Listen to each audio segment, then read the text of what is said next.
the end of the 19th century, Pacoima was mostly wheat farms and citrus groves. Originally, Pacoima was its own separate city.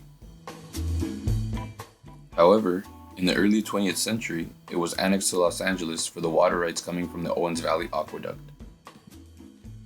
Through the late 1960s and 70s, the Latino population increased.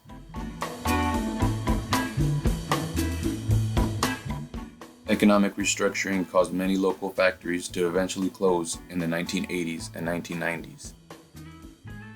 Most of these locations have now been replaced with shopping plazas and grocery stores. By the mid-1990s, Pacoima was the poorest area of San Fernando.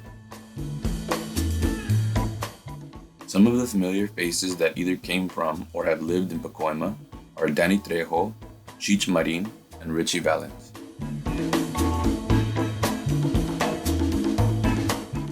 In recent years, a very prominent artist named Christy Sandoval, along with a small group of painters and activists, have transformed the 3-mile stretch of Van Nuys Boulevard into one of the most colorful roadways in Southern California.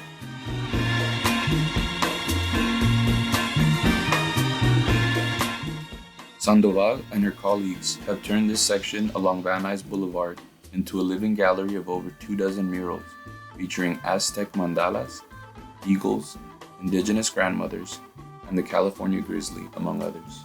The origin of Mural Mile began with a multi-generational coalition of artists, including Sandoval, along with the environmental justice grassroots group Pacoima Beautiful. Though many other murals in Pacoima have been established since the late 1960s and 70s, over the last few years, those numbers have tripled.